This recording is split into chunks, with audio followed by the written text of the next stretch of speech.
최경영의 최강 시사.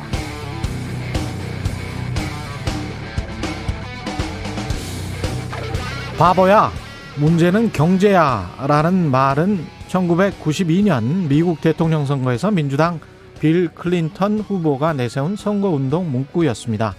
이번 재보궐선거, 아마도 다음 대선까지도 문제는 경제일 것 같습니다만 좀 더 구체적으로 들어가 볼까요? 한국 경제의 가장 큰 문제는 뭘까요? 지난해 코로나19에도 불구하고 우리 경제 성장률 OECD 선진국 중 가장 선방한 편이고, 올해 경제 성장률도 3%는 넘을 것 같고, 수출도 잘 되고 있고, 주식시장도 3천 언저리, 외환 보유액도 4,400억 달러 최대치입니다. 뭐가 가장 큰 문제죠? 만성적인 자영업이나 비정규직 문제를 제외한다면 최근 몇 년간 한국 경제의 핵심 문제는 부동산이다. 이 의견에 또 다른 이견이 없을 것 같습니다. 그런데 구체적으로 부동산 뭐가 문제입니까? 집값 오른 사람들은 사실 좋아하는데요. 바로 그겁니다. 가격입니다. 부동산 가격. 너무 높아요. 너무 가파르게 올랐습니다. 게다가 전체적으로 가계빚도 많습니다. 일부는 영끌했어요. 시중금리는 오를 것 같습니다. 게다가 부동산 가격 앙등이 준 상대적 박탈감, 청년 미래 세대의 상실감, 심각하죠? 그래, 문제의 핵심은 부동산 가격입니다. 단순히 먼 미래 몇만 채, 몇십만 채를 얼마에 공급하겠다가 아니라 지금 당장 내가 살 수 있는 수준까지 집 가격이 떨어지는 것, 최소한 3, 4년 수준으로 집값이 하향 안정화되는 것. 그러려면 강남 지역 집값은 적어도 10억 원 이상씩 떨어져야 하는 것. 그게 문제의 핵심인 것 같은데, 그런데 지금 서울시장 후보들 그런 말 잘 안 하죠. 바보야, 문제는 부동산 가격이야. 강남 집값 기준 10억 원 이상은 떨어져야 한다고. 이런 말 잘 안 합니다. 유주택자 눈치 보는 것일까요? 그렇다면 우리 정치는 참 정직하지는 못한 것 같습니다.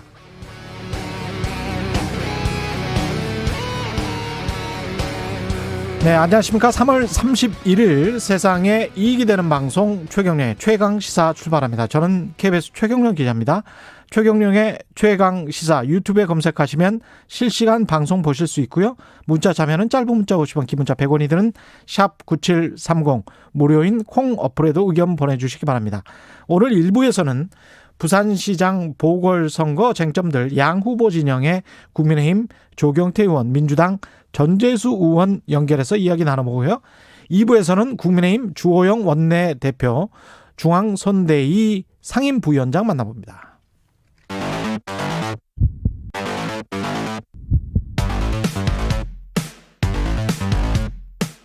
오늘 아침 가장 뜨거운 뉴스 언박싱.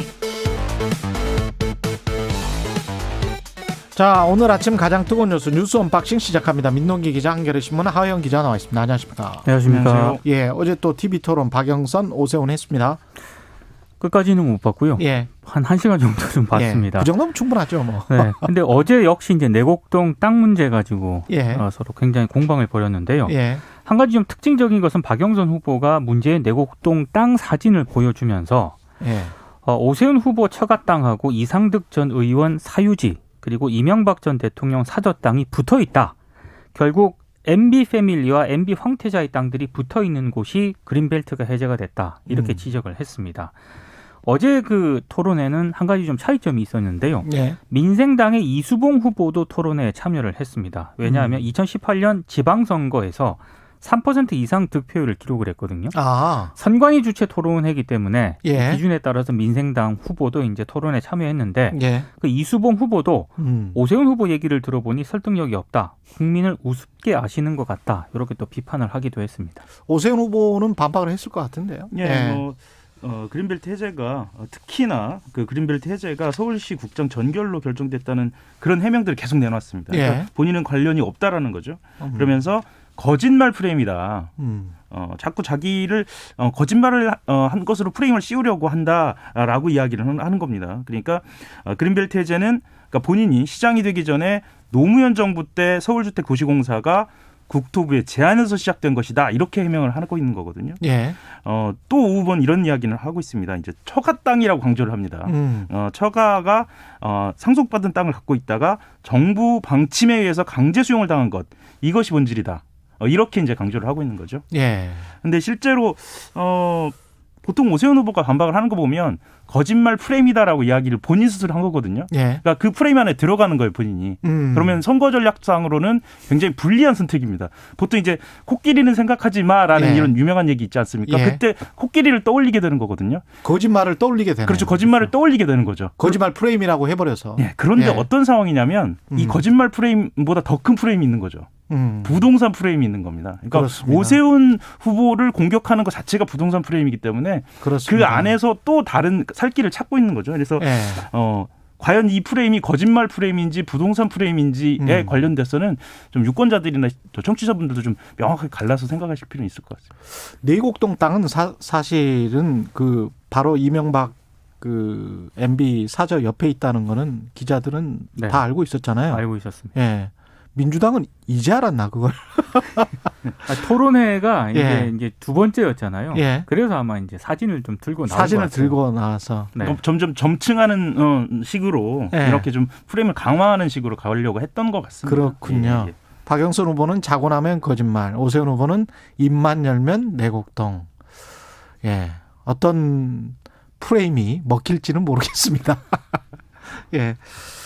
다음 이야기 해볼까요? 예. 검찰 이야기 해야 되는데, 검찰이 대검찰청이 5년간 부동산 투기 사건을 전면 재검토하라고 지시를 한 거죠, 대검찰청에서? 네. 그래서 전국 500명 규모의 전담 수사팀을 구성을 하고요. 예. 특히 공직자의 부동산 투기 범죄는 구속 수사하기로 했습니다.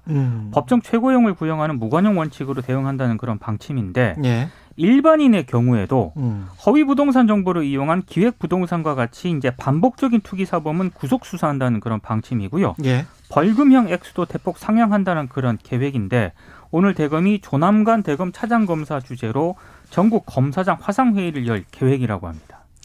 이게 실효성이 있을까요?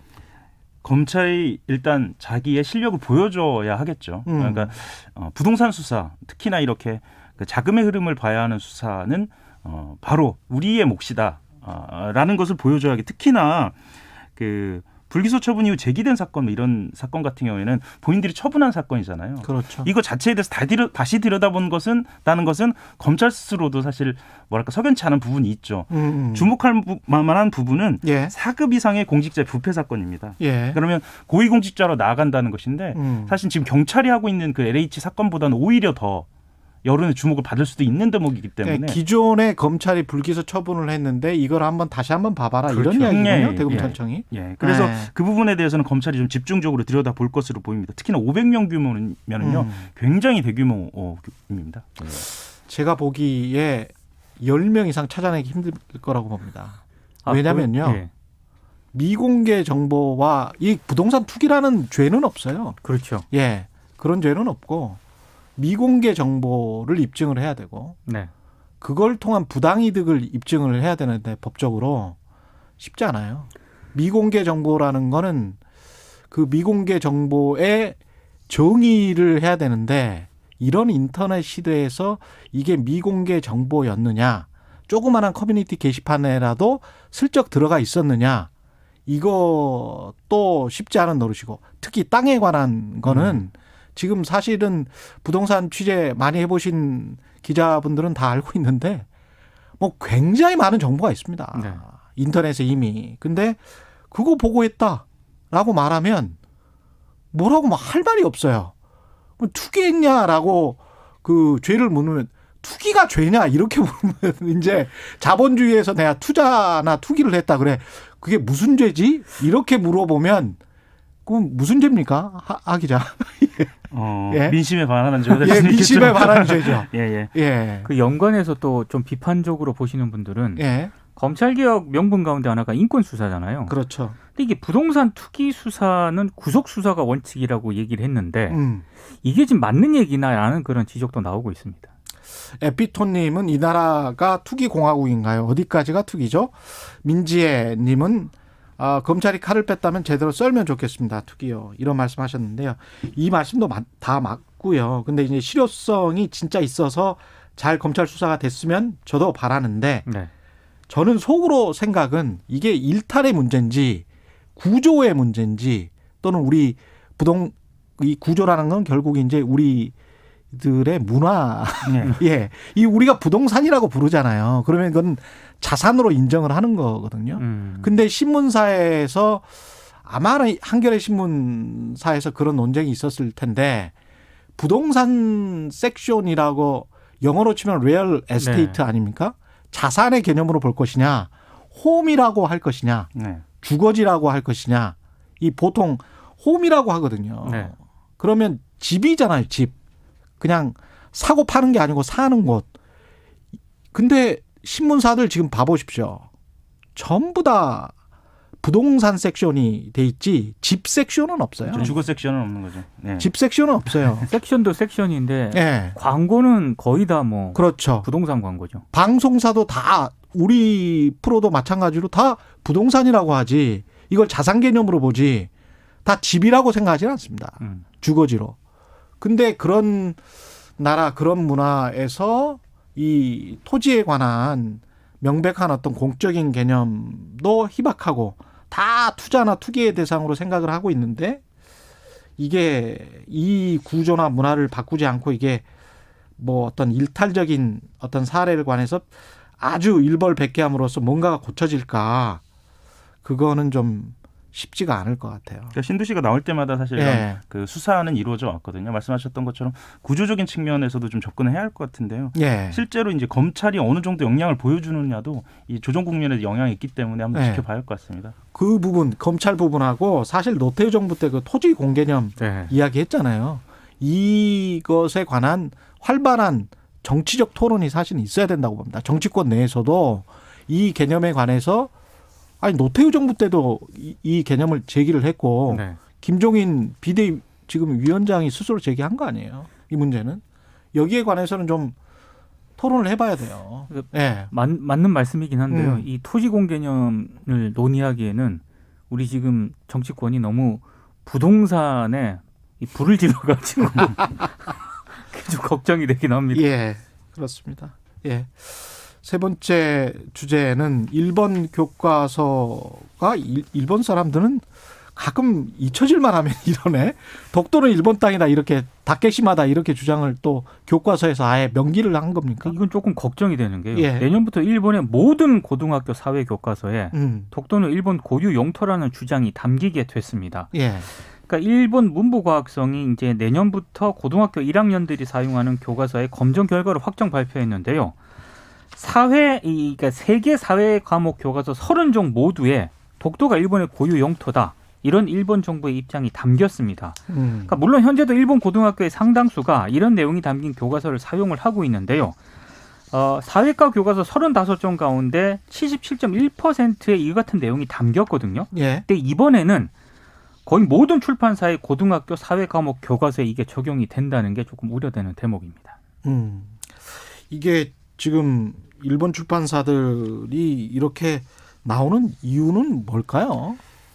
일단은 그 정부의 입장이 명확하니까요. 그러니까 일본 정부의 입장이. 예. 그러니까 검정 심의 과정을 거치잖아요. 그 예. 심의 과정에서 독도를 일본의 고유 영토라고 서술하지 않는다거나 뭐 학습 이런 등의 어떤 학습 지도 요령을 따르지 않는 경우 부적절 의견을 내놓으면 교과서를 내는데 좀 어려움이 있기 때문에 교과서 검증이 안 되는구나. 그렇죠. 그러니까 출판이 안 되는구나. 예, 출판사들은 관련 내용을 수정해야 최종 합격이 되는 거거든요. 그럼 이거 완전히 일본 정부의 의지네. 그렇죠. 예. 저는 검열이라고 봅니다.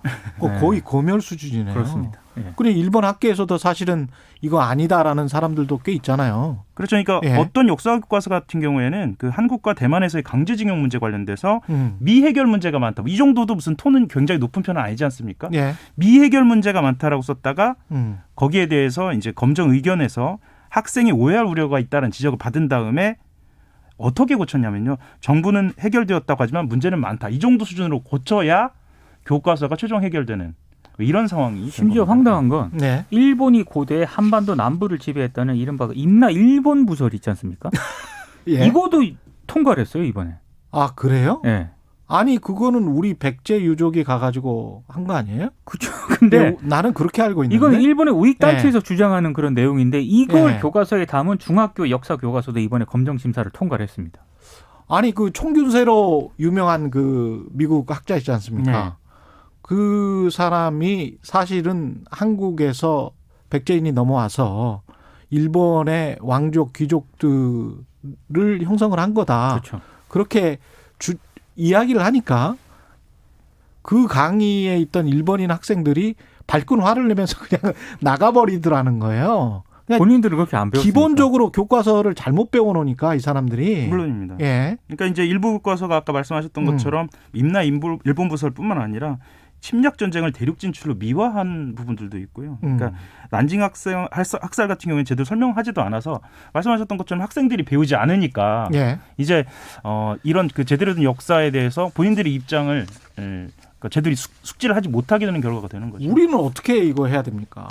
그러니까 외교부가 항의를 하고요. 예. 즉각적인 시정을 촉구한다고 일단 성명을 내긴 했는데 지금 일본 뭐 정부가 뭐 이런 항의라든가 이런 거를 별로 고려를 하지 않는 것 같고 예. 결국에는 또 한일 관계가 경색이 될 가능성이 좀 높아지고 있는 상황입니다. 예.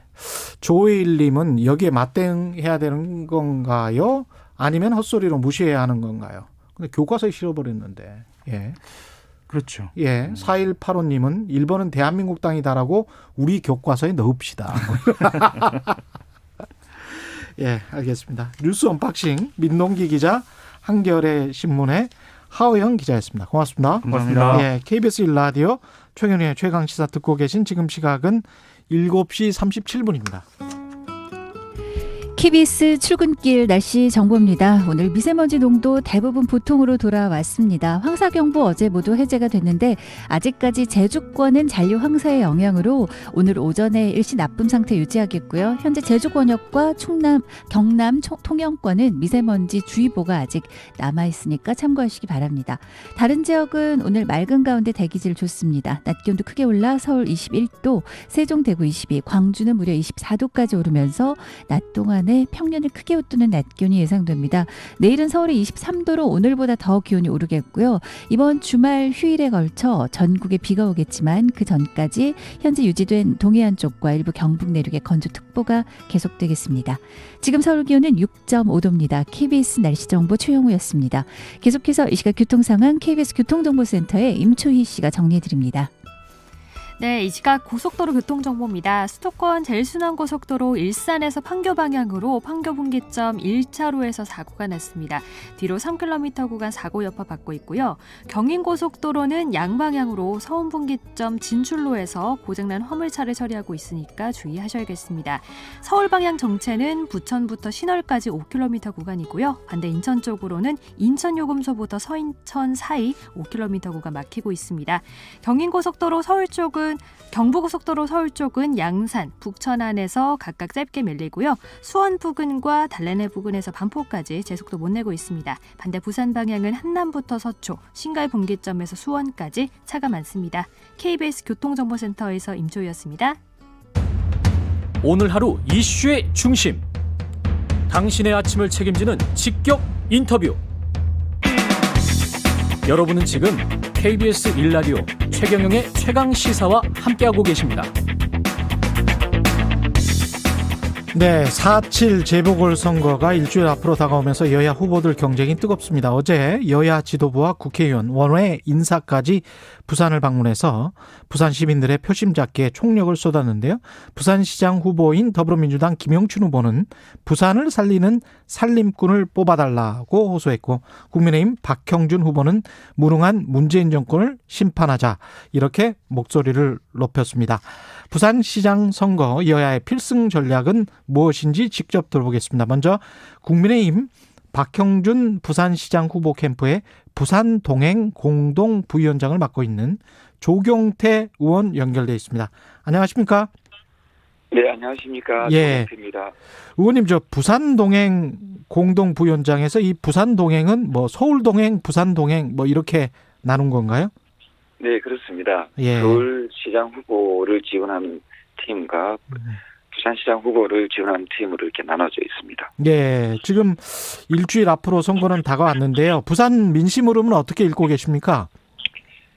네, 잘 아시겠습니다만은 서울과 부산이 그 전직 시장의 성추행, 성범죄로 선거를 치르지 않아도 될 선거를 수백억을 들여서 국민의 세금으로 치르게 되는 보궐선거지 않습니까? 네. 따라서 부산 시민들께서는 이러한 그 여당, 정부 여당을 심판하자는 그런 분위기들이 좀 매우 높게 나타나고 있습니다. 의원님 그 워낙 지원 유세를 많이 하셔가지고 목소리가 약간 쉬셨군요. 네, 목이 조금 잠겨서 예. 죄송합니다. 예, 네, 아니요. 그 지난번이랑 목소리가 다르셔가지고 제가 약간 놀랐습니다. 예. 네, 예. 좀 이렇게 조금 목소리가 좀 거친 점, 예. 송구스럽습니다. 예, 아유, 예, 괜찮습니다. 인터뷰 응해주셔서 고맙고요. 부산시장 선거 그래서 필승 전략은 지금 어떻게 세우고 계세요? 아무래도 지금 더불어민주당에서는 우리 후보에 대해서 네거티브 전략으로 후보를 험짓내려고 하고 있습니다. 예. 거기에 대해서 저희들이 좀 더 철저하게 대응을 하고 있고요. 예. 또한 마지막까지 긴장의 끈을 놓치지 말고 최선을 다해서 우리가 꼭 승리해내자 하는 그런 결의에 찬 그런 의지들을 지금 담아내고 있습니다. 네거티브라고 말씀하시는 건 이제 부산 LCT 의혹일 것 같은데요. 그것에 관해서는 충분한 해명이 됐다고 보십니까? 네, 잘 아시다시피 LCT 사건은 이미 오래전에 예. 있었던 사건이고 또 그때 당시에 관련된 관련자들 정치인들 포함해서 관련자들은 이미 그 구속이 되고 수사가 끝난 사건이지 않습니까? 근데 이 부분에 대해서 우리 후보에 대해서 다시 LCT를 소유하고 있다는 그 이유로 이걸 어떤 여러 가지 의혹을 제기하고 있는 부분에 대해서 예. 지금 우리들은 이 부분에 대해서는 좀 네거티브라고 보고 있습니다. 그러니까 가장 의혹의 핵심은 그 시행사로부터 이렇게 특혜성으로 쓱 산 게 아니냐, 뭐 이런 주장인 것 같은데 민주당은 그것과 관련해서 이렇게 확실하게 서류로 해명할 수 있는 게 혹시 있을까요? 글쎄 그 부분에 대해서는 앞으로 예. 차후에도 아마 우리 그 후보가 해명해야 될 부분 해명해야겠지만 예. 지금 그 여당에서 더불어민주당에서 이야기하는 시세 차익이 많이 발생했다 그거잖아요. 예. 시세 차익이 발생했다 하는데 지금 서울도 그렇고 부산도 그렇고 전국적으로 아파트 부동산 가격이 급등한 이유는 바로 문재인 정권의 무능한 부동산 정책에서 비롯된 거지요. 그래서 저는 이 정부 여당이 특히 더불어민주당이 실패한 부동산 정책을 자꾸만 자기들의 책임을 예. 전가하는 그런 어처구니 없는 일들이 지금 벌어지고 있다 이렇게 보고 있습니다. 홍익대학교 입시와 관련한 의혹은 어떻게 생각하십니까? 이미 그 부분에 대해서도 최근에는 아마 더불어민주당에서도 뭐 이 부분에 대해서는 얘기를 뭐 거의 제가 기억하로서는 최근에는 그런 얘기가 안 나오고 있거든요. 예. 아마도 그것도 저는 의혹에 불과한 건 아닌가 이런 생각을 하고 있습니다. 그 국정원 불법 사찰과 연관된 의혹 같은 경우도 계속 지금 부정하고 네, 있는데요. 예.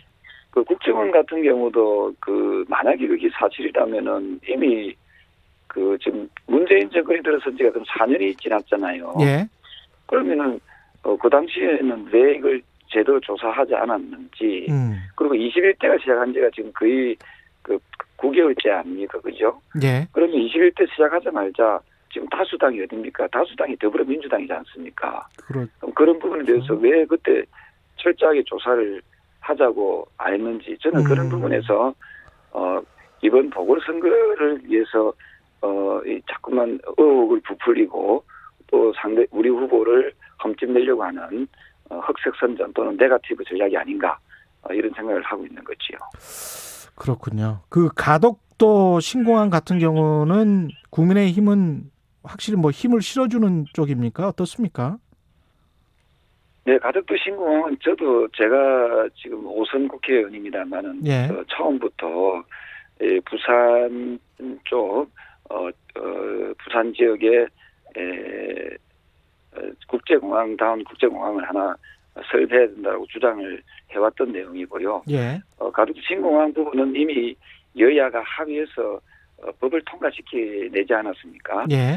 저는 부산 지역에 공항이 하나 공항다운 공항이 지금 그동안 없었지 않습니까? 예.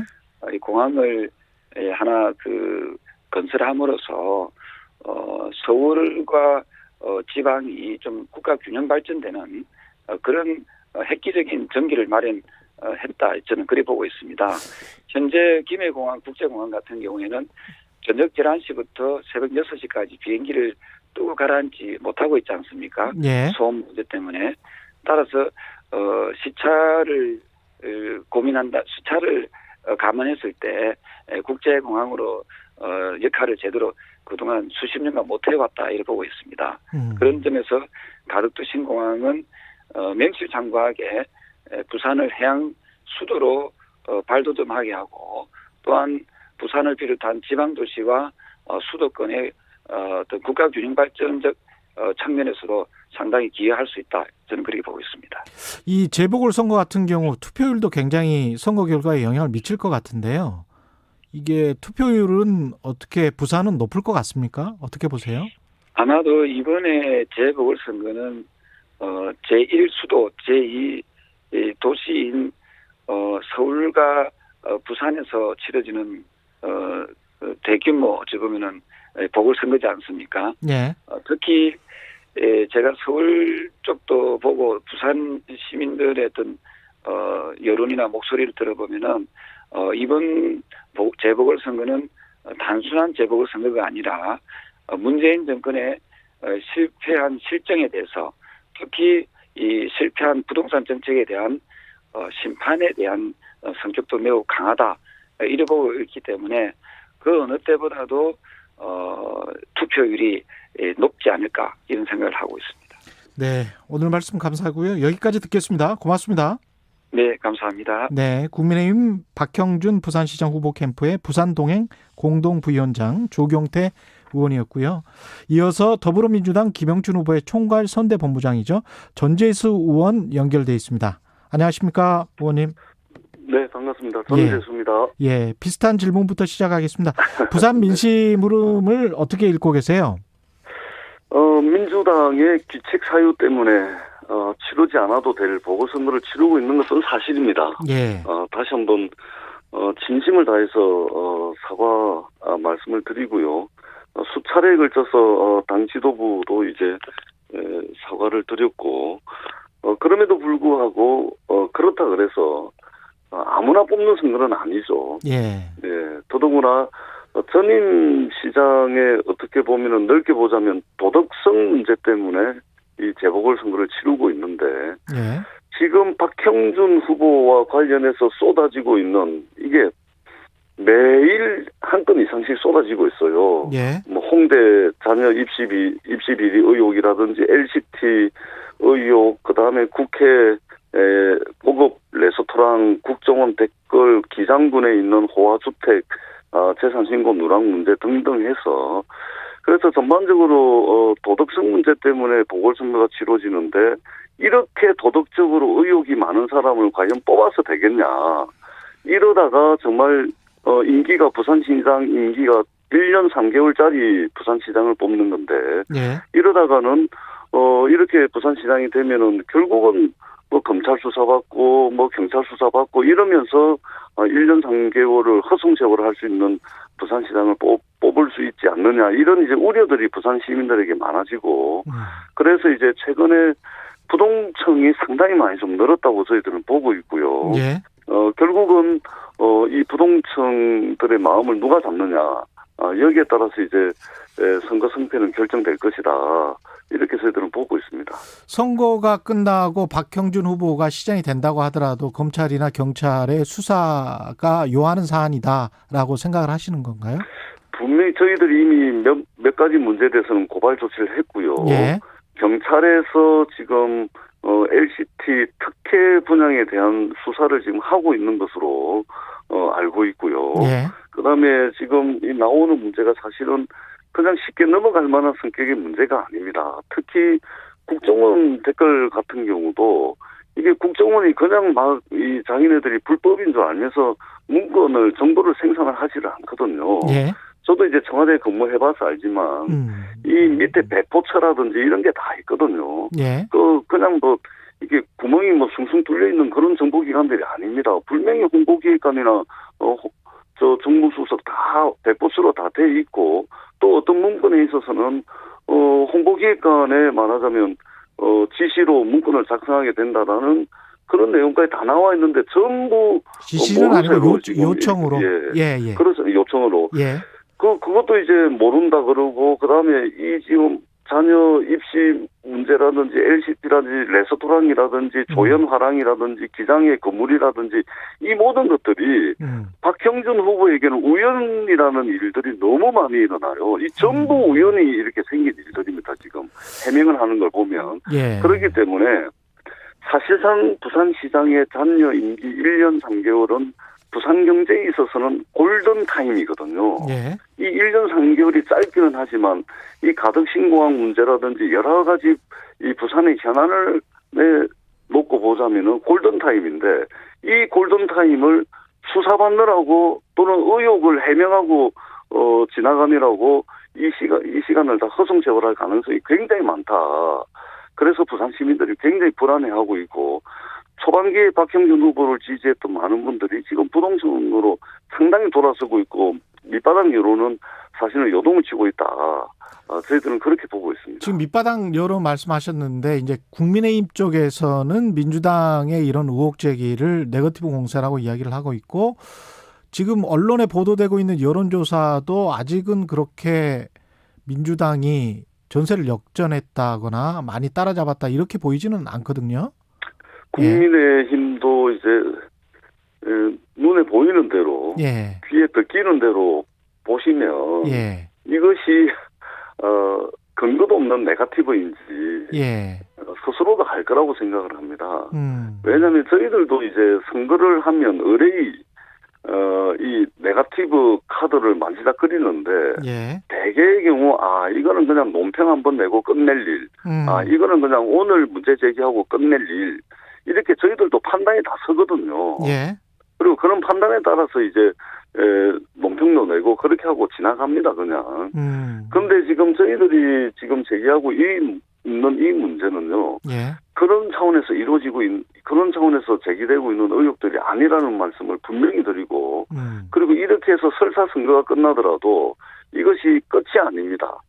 이것은 이제 박형준 후보와 관련된 여러 가지 의혹들은 분명히 본인이 해명해야 될 것들도 있고 경찰 수사를 통해서 또는 검찰 수사를 통해서 밝혀져야 될 부분들이 상당히 많이 있다는 이제 말씀을 드리고요. 예. 그다음에 지금 여론조사는 저희들 여론조사 저도 이제 선거를 많이 해봤습니다. 저도 떨어져 보기도 하고 당선돼 보기도 했지만 여론조사는 참고 사항일 뿐이고 더더구나 지난 주말 정도 이번 주 초까지 발표되는 여론조사는 예. 아직도 여전히 국민의힘의 단일화 경선 효과 이것이 극단적으로 여론조사에 반영이 됐다가 그것이 지금 이번 주 후반 정도를 넘기면 이것이 자연스럽게 한 4~5% 정도 빠질 겁니다. 예. 그렇기 때문에 지금까지 발표된 여론조사는 크게 부산 민심을 반영하고 있지 못하다. 이런 판단을 저희들은 하고 있습니다. 짧게 전 의원님도 인정하셨지만 윤석열 전 검찰총장이 서울 부산시장 보궐선거 왜 하게 됐는지 잊었느냐 권력을 악용한 성범죄 때문에 하게 된 것이다 이런 발언을 했잖아요. 네. 여기에 관한 그 평가해 주십시오. 대단히 부적절한 발언입니다. 자신의 위치를 부적절하다. 알고 예.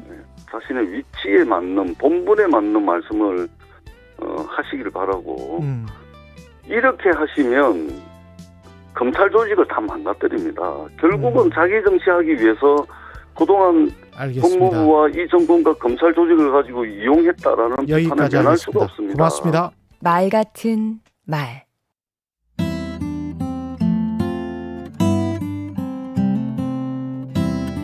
안녕하세요. 강원국입니다. 말하기가 어렵다는 분들께 제가 드리는 말씀이 있습니다. 글쓰기보다는 쉽잖아요. 아하. 그러면 나는 말하는 게 더 힘들어요. 이렇게 말씀하시는 분이 계십니다. 이유는 두 가지라고 생각합니다. 하나는 글은 생각할 시간, 고칠 시간을 주는데 말은 곧바로 해야 해서 그렇습니다. 또 하나, 글은 독자가 눈앞에 없는데 말은 듣는 사람이 나를 똑바로 보고 있어서 두렵기도 하지요. 하지만 반대로 한번 생각해 보세요. 시간이 있다는 게 꼭 좋은 것만은 아닙니다. 시간이 없으면 우리 뇌는 경각심과 위기의식을 느껴서 오히려 더 좋은 생각을 길어 올리기도 합니다. 반대로 글을 쓸 때는 시간이 있으니까 어떻게든 잘하려고 자체 검열을 심하게 하게 됩니다. 장고 끝에 악수 둔다고 오래 생각한다고 꼭 결과가 좋다는 보장도 없지요. 그리고 글은 문법에 맞게 써야 하지만 말은 엄격한 형식을 요구하지 않습니다. 어법을 무시하고 개떡같이 얘기해도 찰떡같이 알아듣는 게 말이잖아요. 듣는 사람이 눈앞에 있는 것도 마찬가지입니다. 독자가 보이지 않는 글쓰기가 더 힘들지 않나요? 허공에 대고 말하는 것과 같으니까요. 사람이 앞에 있으면 내 말의 반응도 알 수 있고 그 다음에 무슨 말을 해야 할지도 생각나지 않던가요? 듣는 사람을 내 편으로 생각한다면요. 글은 일단 내 손을 떠나고 나면 독자의 평가를 기다릴 수밖에 없습니다. 하지만 말은 그렇지 않지요. 듣는 사람의 평가를 곧바로 반영할 수 있습니다. 말은 시위를 떠난 화살과 같아서 되돌릴 수 없다고 하는데요. 저는 고칠 기회가 실시간으로 주어지는 게 말이라고 생각합니다. 글쓰기보다 쉬운 말하기. 어려워 말고 많이 해보세요. 마지막 전해드린 강원국의 말 같은 말이었습니다.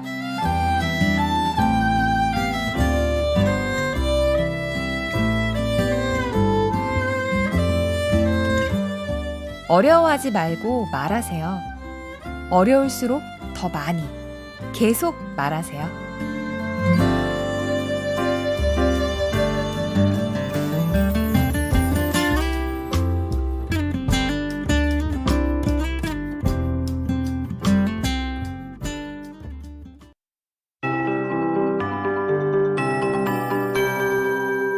KBS 58분 날씨.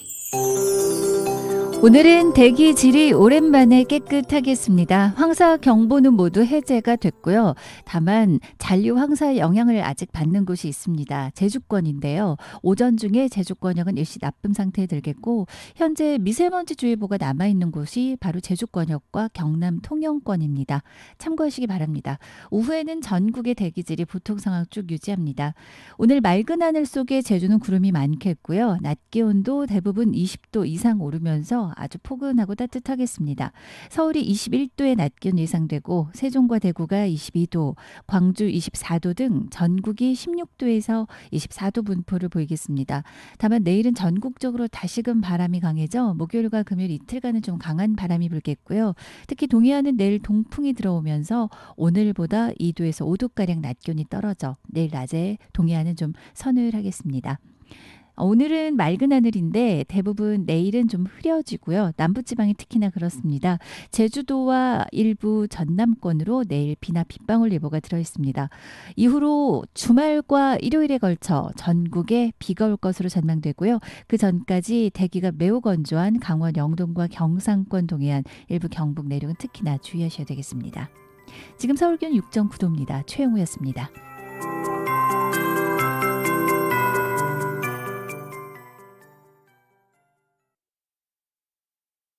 정성을 다하는 국민의 방송 KBS가 8시를 알려드립니다. AM 711kHz, FM 97.3MHz, KBS 1라디오입니다. HLKA.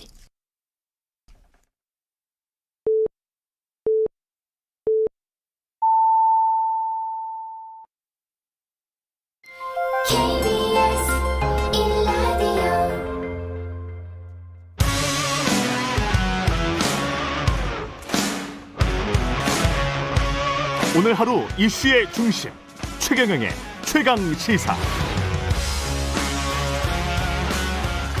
네, 4.7 재보궐선거 꼭 일주일 앞으로 다가왔습니다. 여야 선거전 갈수록 격화되고 있는데요. 예, 어제는 박영선, 오세훈 여야 서울시장 후보 간 두 번째 TV 토론회가 있었습니다. 여전히 정책은 실종되고 네거티브 공방만 반복됐다는 평가도 나오고 있습니다. 오늘은 국민의힘 주호영 원내대표이자 중앙선대위 상임부위원장 연결해서 재보궐선거 이야기 나눠보겠습니다. 대표님 안녕하세요. 안녕하십니까. 주호영입니다. 예, 일단 정부는 LH 사태 이후에 여러 가지 지금 부동산 투기 재발 방지책, 그다음에 청와대에서도 대통령이 직접 이야기를 했습니다. 홍남기 부총리는 부동산 시장 4대 교란 행위에 관해서는 부당이득의 3배에서 5배까지 환수하겠다. 대검찰청도 부동산 투기 관련된 사건들 다 재검토하겠다. 5년 동안 이렇게 하고 있는데 야당 입장에서는 전체적으로 어떻게 평가하십니까? 우선 저희들이 보기에는 불법 투기를 막겠다는 것을 반대하는 국민이 누가 있겠습니까? 예. 투기는 철저히 잡되 보여주기식의 엄포가 아니라 실효성 있는 대책이 필요하다고 봅니다.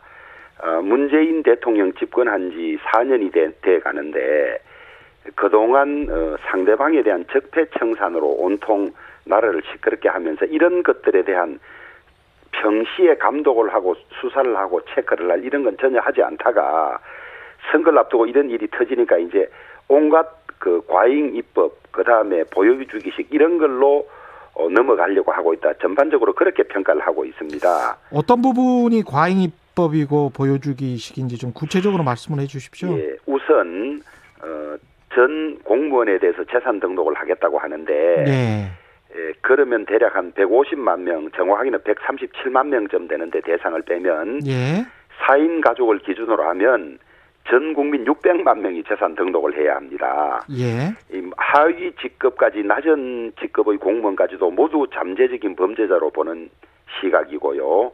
행정력의 낭비일 뿐입니다. 더구나 공립학교 선생님들이라든지 국공립병원 의사 같은 분들이 어떻게 내부 정보를 알 수 있는 위치에 있습니까? 그러니까 이것은 신뢰는 거두지 못하면서 전 국민에게 불편을 끼치고 행정력을 낭비하고 또 다른 부작용을 가져오는 그런 방식이다. 그 다음에 투기로 얻은 부당이득을 소급 적용하는 것도 당장 법 간정으로 보면 그럴 수가 있지만은 우리 헌법은 소급 입법 금지를 명문으로 규정하고 있습니다. 일제에 취득한 재산만 예외적으로 허용하는 정도이기 때문에 위헌의 소지도 크고 실효성도 의문인 거죠. 한마디로 모기 보고 큰 칼을 빼는 격이다. 그래서 이것을 평소에도 개발 계획을 수립하고 그것을 집행하고 해서 그 정보를 알 수 있는 사람들에 대해서 철저하게 평시에도 늘 이걸 체크하고 문제가 생기면 엄벌에 찬다는 걸로 관리하면 되는 것이지 그런 정보를 접근할 권한도 없고 알 권한도 없는 일반 공무원의 가족 600만 명에게까지 이럴 필요는 없다. 그렇게 보고 있습니다. 그러면 LH 같은 그런 공공기관들, 부동산과 관련된 기관들만 하면 된다 이런 입장이신가요? 예, 개발 계획을 수립하는 직책에 있는 공무원들, 그 다음에 보상에 관계되는 일을 하는 LH나 SH 같은데, 그 다음에 지방 광역자치단체별로도 또 그 지역의 주택공사, 개발공사가 다 있습니다. 그런 데를 집중적으로 철저히 해야 하는 것이지, 아무 관련 없는 9급, 8급 이런 사람까지 재산, 형제, 직계 좀비소까지 다 드러내라 하면 그 공무원 할 사람이 있겠습니까? 그게 근데 그 과거에도 그 하위직 공무원들 같은 경우 특히 4대 사정기관 같은 경우는 등록을 하는 게 낫지 않느냐는 논의가 좀 있지 않았었습니까? 그래서 예. 그런 일을 하는 영역에 있는 사람만 하자는 거죠. 예. 주민등록 등초본 발급하는 분이 이 개발정부와 무슨 관계가 있겠습니까? 그래서 이 민주당과 문재인 정부가 하는 일하는 방식이 늘 그래요. 예. 예를 들면 임대차 보호 3법이라든지 그다음에 이 소위 공직선거법에 이 연동형 비례대표제를 하는 것이라든지 예. 또 뒤에 이야기 나오겠습니다마는 이해충돌 방지법이라든지 예. 정교하게 법을 만들 능력은 없으면서 방치하고 있다가 예. 일이 생기면 과잉으로 우리는 이렇게 철저히 하려고 합니다라고 하면서 법 체계에 맞지 않고 불편을 초래하는 이런 법들만 만들어가는 말하자면 보여주기식 입법에 워낙 능한 집단이에요. 우리 뭡니까 예.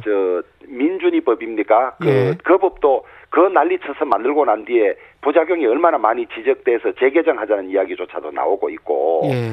뭐 이런 또 소위 김영란법이라고 일컬어지는 그 법도 만들고 나서 얼마나 문제가 많아서 막 항의도 받고 조정도 하고 이랬습니까? 늘 이런 식이에요. 선무당이 사람 잡는다는 말이 있습니다만은 예. 숫자의 힘으로 좀 정교하게 해주면 좋겠는데 예. 딴 데 정신 팔다가 일 생기면 호들갑 떨고 대강 만들어서 거기에 또 부작용이 생기게 하고 이런 일들을 되풀이하고 있다고요. 그런데 그 김영란법이랄지 이런 것들이 좀 있어서 사회가 조금이라도 좀 깨끗해지지 않았나 그런 생각도 들긴 합니다만 저희들은 그 법 자체의 필요성을 부정하지는 않습니다. 필요하지요. 예. 그러나 필요하다는 것과 대강 엉망진창으로 만든 것과는 구별이 돼야 되는 거거든요. 정교하게 딱 필요한 규제를 하고 그렇지 않은 사람에게 대해서 과잉 규제가 안 되는 그런 법 체계를 만들어야 하는데 예. 이건 뭐 마구잡이입니다. 너무 마구잡이다. 예. 이해충돌 방지법 말씀하셨는데 이해충돌 방지법도 마구잡이다라고 생각을 하시나요? 이해충돌 방지법은 진작에 만들었어야 하죠. 예. 제 같은 경우는 오래전부터 국회의원이 예산을 주면서 그 예산을 받는 단체장을 하는 일이 비일비재했습니다. 체육단체장이라든가 이런 건 하지 말아야 되고 금지해야 된다고 주장해왔던 사람인데 예. 지금 이해충돌 방지법은 제가 파악을 해보니까 정리되어야 할 쟁점이 11가지인가 12가지가 있습니다. 예. 공직자의 범위, 크게 중요한 것만 말씀드리면 공직자의 범위를 어디까지 할 것이냐, 언론인과 사립학교 교직원까지 포함할 것이냐 말 것이냐, 예. 그다음에 직무상 비밀의 범위를 직무상 비밀로, 공무상 비밀로 할 것이냐, 미공개 정보까지도 확대할 것이냐부터 12가지 쟁점이 정리돼야 합니다. 예. 민주당 내에서 의견이 일치하지 않은 부분도 있는데, 이제 선거 앞두고 이런 LH 같은데 이런데 이해충돌 관계가 생기니까 또 이 난리를 치는 거예요. 더구나 대통령께서 이해충돌 방지법 빨리 만들으라고 하니까 또 아마 숫자 가지고 이 만들고 나서 부작용은 그 뒤에 차례차례 나온 이런 걸 또 밀어붙이려고 하는 것 같아요. 예. 그러면서 이게 오늘 오후에도 또 법안심사 소위를 하거든요. 그렇습니다. 예. 예. 그런데 우리가 마치 국민의힘이 이것을 반대해서 못하는 것처럼 떠넘기는 그런 일만 계속 이야기를 하고 있다고요. 반대는 안 하시는 겁니까? 저희들은 오히려 적극적으로 하되 법 체계에 맞아야 한다. 이 12가지 쟁점이 정리돼야 한다. 예. 방금 말씀드린 그런 2가지를 포함해서 언론인이 9만 명쯤 된답니다. 예. 그다음에 사립학교 교직원도 뭐 수십만 아닙니까?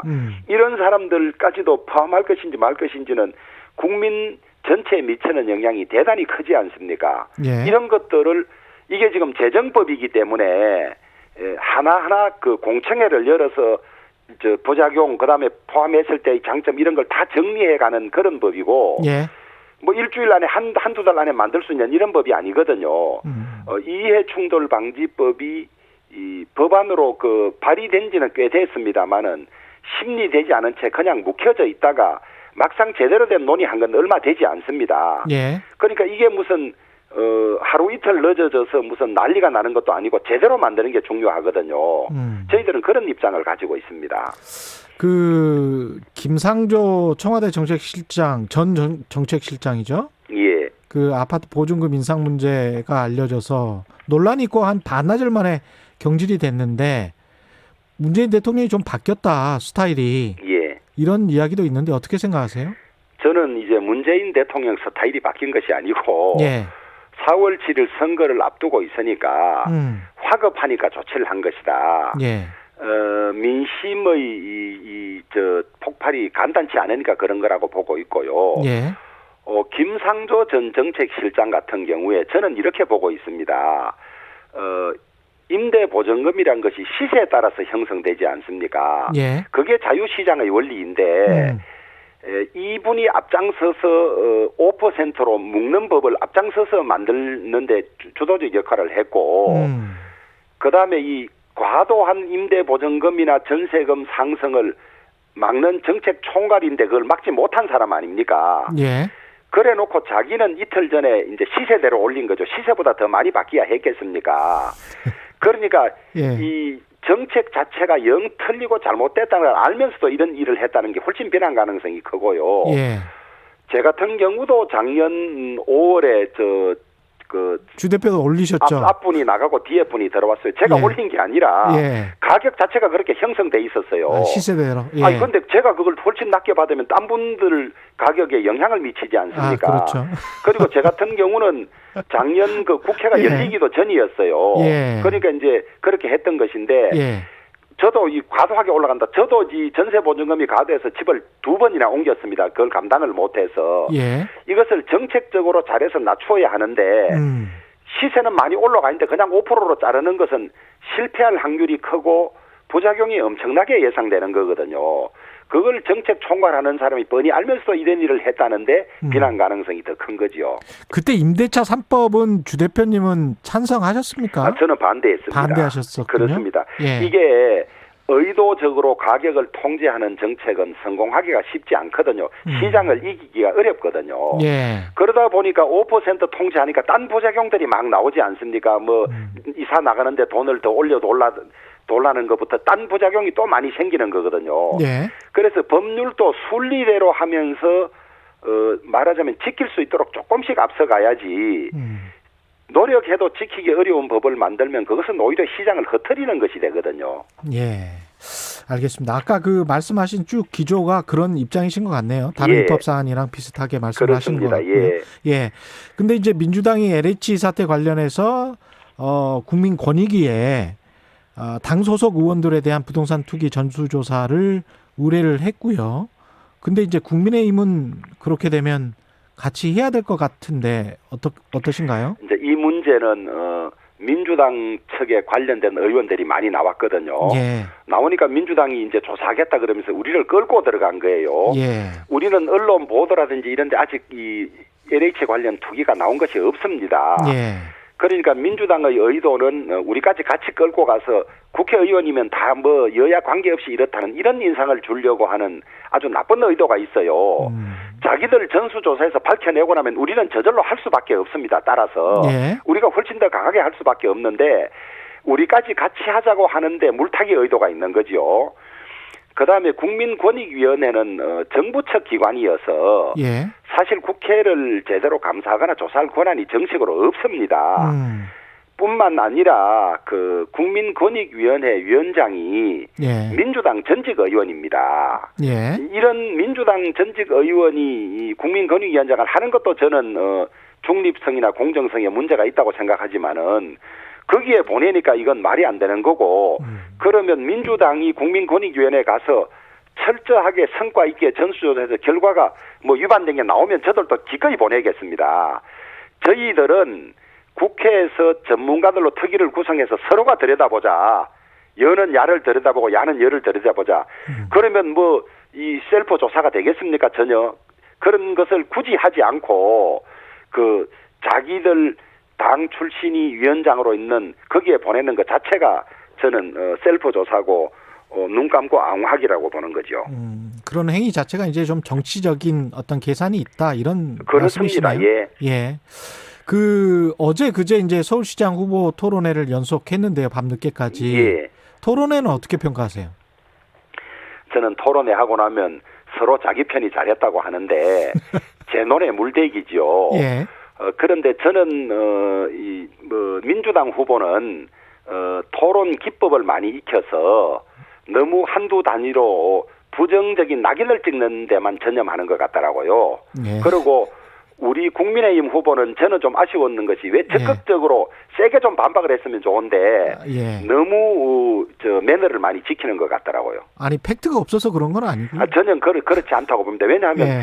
상대방이 계속 무슨 근거 없는 말 가지고 하기도 하지만은 거짓말장이라고 하는 토론에서는 있을 수 없는 말이거든요. 그게 상대방에 대해서 예. 또 사실 확인도 되지 않은데 반복적으로 거짓말이라는 말을 써서 낙인 찍기 효과하는 소위 토론에 있어서의 나쁜 기법을 쓰는 것 같더라고요. 예.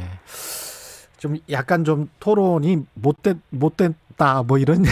저는 그건 격조 있는 토론이 아니었다 그렇게 보고 있습니다. 예. 보고 있고 예. 그다음에 그 내곡동 땅 문제와 관련해서는 저는 법조인이지 않습니까? 예.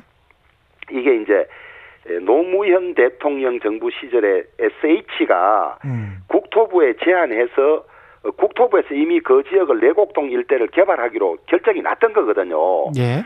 그러니까 그 지역을 무슨 그 그린벨트를 풀기 위해서 오세훈 시장이 그 지역을 갖다 한 것도 아니고요.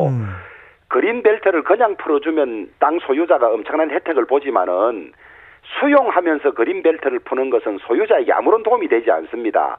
그린벨트로 묶인 상태의 가격을 평가해서 보상하는 거거든요. 예. 그래서 이게 시가의 85%밖에 되지 않았다는 것이고요. 근데 사실은 그린벨트로 계속 묶여 있었으면 예. 그 공시가는 아시겠지만 워낙 시가랑 차이가 많이 나지 않습니까? 예. 그래서 이제 영원히 못 팔 땅이잖아요. 저는 그린벨트면. 그렇지 않다고 보는 것이 예.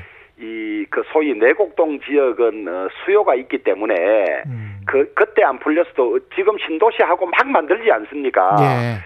그 뒤에도 훨씬 더 풀리죠.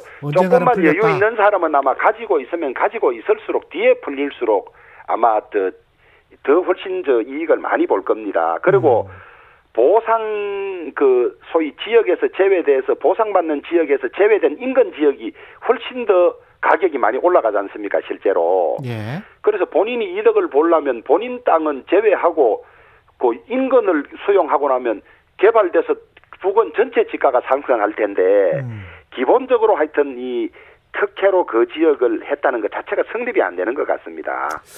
그렇게 생각을 하시는 거고요. 예. 예. 전반적으로 선거 결과는 서울과 부산 어떻게 생각하십니까? 특히 이제 김종인 위원장은 5에서 7% 차이 말씀하셨고 민주당 이낙연 선대위원장은 3%. 생각보다 두 분 다 그렇게 크게 차이는 안 날 것이다 이렇게 말씀하시는 것 같은데요. 저는 이렇게 읽고 있습니다. 예. 김종인 위원장께서는 압승한다고 말씀하시면 우리 지지자들이 투표장에 가지 않지 않습니까? 예. 그러니까 아마 요 정도 이길 수 있다. 그러니 방심하지 마라. 이런 뜻으로 아마 말씀하셨던 것 같고요. 예. 민주당 이낙연 선대위원장은 예. 여론조사는 많이 지고 있습니다. 지고 있으니까 많이 지는 것이 아니니까 민주당 측 지지자들을 투표장에 많이 동원하려면 조금 지고 있으니까 혹은 이겨도 조금 이기고 있으니까 많이 투표해 주십시오. 이 발언 자체가 과학적 데이터를 가지고 자기 나름대로 가공하고 해석한 거라고 보고 있습니다. 저는 이것보다 훨씬 더 큰 차이가 날 거라고 봅니다. 아, 그렇게 예측하시는군요. 예, 여론조사가 예. 많게는 30% 차이도 나고 이러는데 민심은 그런 거지요, 지금. 그런데 문제는 누가 투표장에 적극 가느냐 안 가느냐 이런 문제가 있습니다. 예. 국민의힘 후보들이 많이 앞서고 있으니까 내가 가지 않아도 되겠다고 생각해 투표율이 낮아질 수가 있고 예. 결국 이제 민심은 지금 이렇게 벌어져 있는데 투표장에 적극 가느냐 안 가느냐로 결과가 얼마 차이 날 것이냐고 저는 그렇게 보고 있습니다. 선거 끝나면 김종인 위원장은 나가십니까?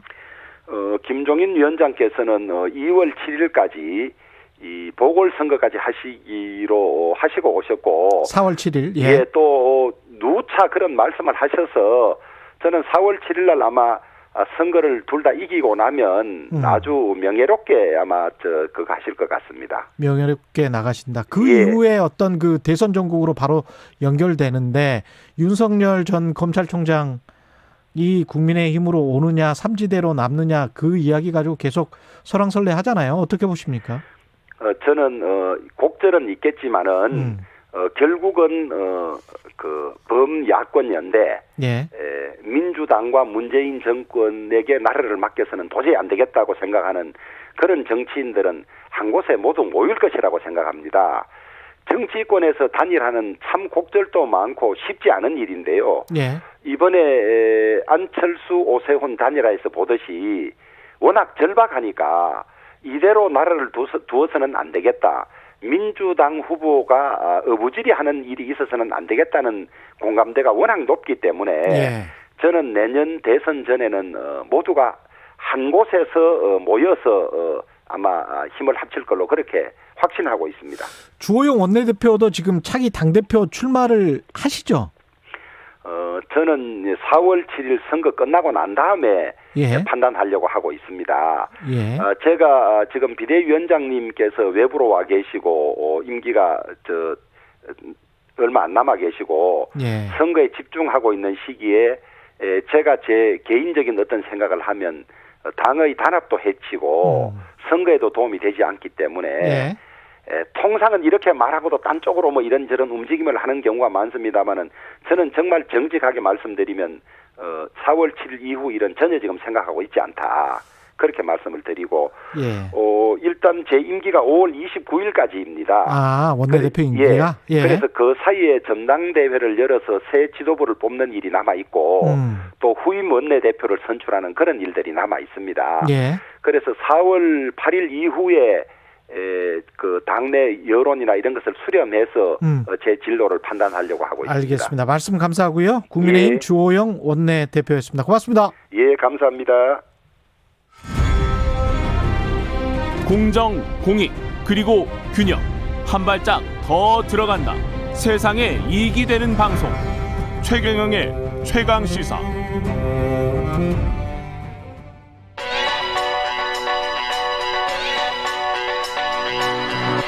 최강 시사 김한의 눈. 네, 김한의 눈 시작합니다. 학교 이야기네요. 네, 오늘은 학생들은 22세기를 사는데 학교는 여전히 21세기고 학생들은 21세기 아닙니까 지금? 학생들은 훨씬 앞서 있는 세대입니다. 뭐 그렇죠. 지금 학생들은 100세까지 살면은 22세기 살 수 있겠습니다. 네, 그리고 예.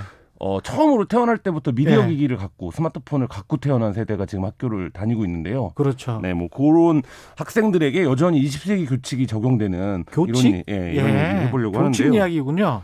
네, 교칙이 어떤 교칙이 있습니까? 목선이 드러나서 야하다는 이유로 포니테일과 일명 똥머리를 금지했다. 목선이 드러나서 이거는 어떤 기준이에요? 그러니까 이해할 수가 없는데요. 또 예. 뭐 읽어드리겠습니다. 쇼컷은 동성애를 조장하며 목선이 보이는 묶음머리는 야하다. 이게 이제 경남 진주에 있는 한 여고에 있는 교칙이라는데요. 아까 그거 목선이 드러나서 네네. 야하다도 그 울산에 있는 한 중학교에 있는 이제 교칙이라고 합니다. 근데 이제 이게 과연 성적 긴장을 유발하는 문제인지 이거는 과연 누구의 시선인지 그리고 이런 교칙이 있어야 하는 이유는 무엇인지가 도저히 좀 이해가 안 되는데요. 저는 포니테일이 뭔지를 몰라갖고 어제 물어봤습니다. 포니테일이 뭐냐고. 머리 아니에요, 뒤에. 그러니까 머리를 묶는 거를 이제 예. 포니테일이라고 하더라고요. 예. 근데 이제 이런 형태의 교칙이 뭐 여전히 있는 게 과연 학교 교칙이라는 게 누구의 시선에서 규정되는 것이고. 아 진짜 이게 근데 교칙이에요? 네, 이걸 이제 금지하고 있다라고 해요, 학교에서. 이게 문서로 써져 있어요? 뭐 문서로 써져 있는 건 아니고 이제 청소년 인권행동 아수나로가 우리 학교에 이런 복장 규제가 있다라는 이제 설문조사를 해서 중고등학교 학생들에게 직접 이제 제보를 받은 내용인데 이 이제 두발과 복장 이런 내용들을 규제하는 구체적인 제보가 100건 넘게 이제 왔다라고 해요. 그러니까 여전히 많은 학교에서 이런 식의 이제 말하자면 이게 명문화된 교칙이던 아니면 학교 선생님이 이제 우리 학교 다닐 때 교문 앞에서 왜 복장 단속하지 않았습니까? 머리도 자르고 머리 잘라버렸죠. 네네. 과거에는. 근데 이제 그런 식으로 해서 아이들을 이제 행동을 규제하는 이런 내용인데 물론 이제 그 학칙의 규제 조항이 명시돼 있는 경우도 있고 관련 내용이 없더라도 선생님들이 그런 식으로 여전히 자의적으로 학생의 복장과 두발을 규제한다는 게 이제 여전히 학교의 현실이다라는 게 이제 청소년 인권행동 아수나로의 설문조사 결과입니다. 야, 이건 좀 문제 있다. 이 속옷에 대한 근데 규제도 있습니까? 저는 이제 뭐 계속 남자 학교만 다녀갖고 이런 게 있는지도 몰랐는데요. 그 앞서 이제 그 서울시 의원이 예. 그 서울시 관내 여자중학교 44개 여자고등학교 85개를 조사를 했는데 관련해서 중학교에서는 9개 교, 여자고등학교에서는 22개 학교에 여전히 속옷 관련 규정이 남아 있다는 거예요. 이게 어떤 내용이냐면 레이스가 달린 화려한 속옷의 착용을 금한다. 속옷은 무늬 없는 흰색을 제외한 모든 것에 벌점을 부과한다. 이런 이제 속옷 규제 학칙이 여전히 이제 그 규정으로 남아 있는 학교들이 있다라는 건데. 아니 남의 속옷을 어떻게 규제를 한다는 거지? 그러니까 이게 과연 왜 속옷에 관심을 갖는가? 예. 이걸 왜 규제하는가? 그리고 예. 이것을 어떻게 확인하는가? 이런 부분들에서 보면 사실 상식적으로 납득이 안 가는데, 그러니까 이 부분이 이런 겁니다. 여전히 학교에 대한 관리 체계나 이런 것이 이제 교권이라는 이유로 굉장히 사각화돼 있고, 이건 교권 아닌 것 같은데. 일각에서는 요새 학생들도 문제다. 무슨 색조 화장도 하고 다닌다. 네. 뭐 이런 얘기들도 하는데 사실 이제 그런 것들이 충돌하면서 가장 중요한 이제 말하자면 합의된 문서로 존재하는 교칙이 여전히 굉장히 구시대적이다. 근데 이 부분에 대해서 관심을 갖고 있지 못했다. 이런 부분들을 좀 드러내는 문제인 것 같습니다. 이게 틀에 박힌 뭔가 우리 앞으로 나란히 같은 거 했지 않습니까? 네, 그렇죠. 예. 이게 앞으로 나란히가 저는 너무 싫더라고요. 그 위에서 교탁위에서 보면 네. 그냥 반듯해야 된다는 거 아니에요? 네. 왜 반듯해야 되지? 굉장히 그쪽 네. 관점에서는 반듯해야 되는지 모르겠지만 왔다 갔다 하면서 이렇게 선생님 얼굴 보면서 수업을 들으려면 책상을 좀 옮길 수도 있는 거거든요. 그러면 그거는 훨씬 더 공부를 열심히 하는 사람들한테 뭔가 인센티브를 줘야 되지. 왜 반듯반듯해야 되지? 아니, 교육 철학적으로 하루 종일 해서 안 된다 얘기를 시작을 하신 것 같은데요. 예. 문제는 이제 이게 과연 현실에 맞느냐를 떠나서 뭐 지금 이제 실제 학생들에게 필요한 규칙은 미디어를 어떻게 이용할 거냐. 굉장히 어렸을 때 미디어에 노출되기 그렇죠. 때문에 그다음에 성평등적 관점에서 젠더 문제를 어떻게 해야 될 거냐. 뭐 최근에 이제 작년에 N번방 문제라든지 불법 촬영이라든지 이런 문제들 굉장히 좀 논란이 되지 않았습니까? 그러니까 이런 부분들에 대해서 실제로 학생들에 대한 어떤 통제나 관리가 이루어지는 게 아니라 여전히 뭐 이제 왜곡된 여성상을 가지게 할 수 있는 구시대적인 교칙이라든지 그다음에 그거 학생과 선생님의 관계를 일방적인 그러니까 사실 통제해서 안 되는 부분들을 통제하는 통제할 수 있는 장치로 남겨둔다든지 이런 부분들이 문제인데 그래서 이제 한 벌써 10년이 넘은 것 같은데요. 학생인권조례라는 게 만들어졌습니다. 10년 넘었죠. 그거. 그렇죠.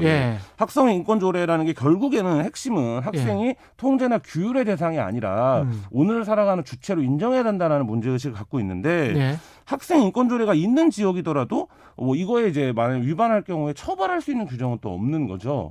그러니까 이게 굉장히 그냥 선언적인, 그러니까 강제력이 없는 이런 상황이기 때문에. 근데 참 그걸 또 어떻게 처벌하기는 그렇지만 이거는 선생님들이 좀 생각을 바꾸셔야 될 것 같은데. 그렇죠. 그러니까 학생인권 조례가 도입된 지역이라고 하면 학교 규칙을 일단 살펴봐야죠. 그러니까 이 조례에 어긋나는 부분은 없는지.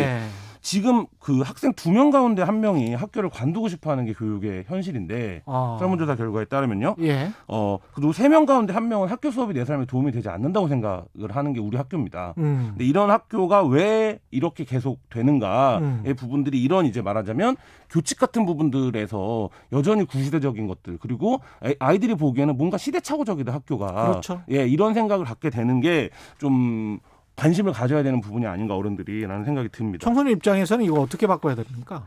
힘이 있어야지 근데 그렇죠. 청소년들이. 이게 이제 민주주의의 일반 원리랑 같은데요. 학생들이 참정권이 있어야 됩니다. 참정권이 있어야 된다. 그래서 교칙을 만들 때 참정권. 그렇죠. 그런 거를 포함해서 예를 들면 학교장을 직선제한다 학생들이. 뭐 선생님들 중에 누가 학교장을 할지. 그렇죠. 이런 식으로 된다면 획기적인 개선이 이루어질 수 있는데 실제로 이 모든 논의의 출발은 뭐냐면 학생들의 권리를 인정해 주는 겁니다. 학생들이 학교 공간 안에서는 자치권을 가지고 생활할 수 있다. 이런 부분들을 다소 미흡하더라도 그래서 교칙도 뭐 직접 개정해 본다든지 뭐 이런 식의 좀 보다 많은 참여 민주주의 학습도 되고 그렇죠. 그런 부분들이 필요한데 사실 우리 학교 현장에서 아직까지 그런 부분까지는 관철이 안 되고 있는 게 현실입니다.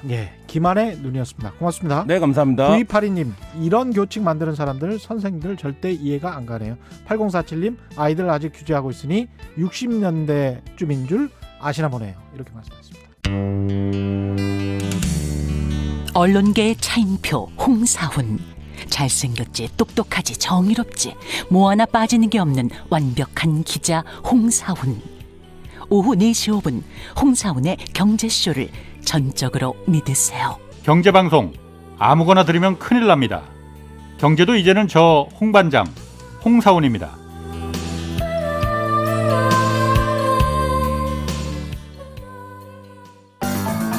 주진우 라이브가 원래 인터뷰 잘해요. 내용도 알차요. 내용이 너무 알차고 꼭 물어보지 않았으면 싶은 거를 꼭 물어봐가지고 꼭 물어봐야죠. 굉장히 불편해하시더라고. 곤란한 문제는 꼭 제가 물어봅니다. 모두를 위한, 모두를 향한 모두의 궁금증. 매일 오후 5시 5분 훅 들어가는 시사 주진우 라이브. 지금 시각은 8시 30분입니다. KBS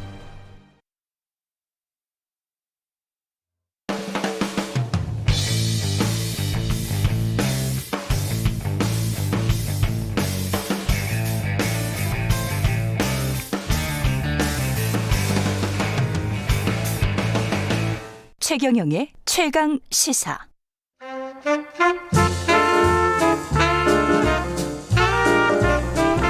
세상의 모든 뉴스를 탐구합니다.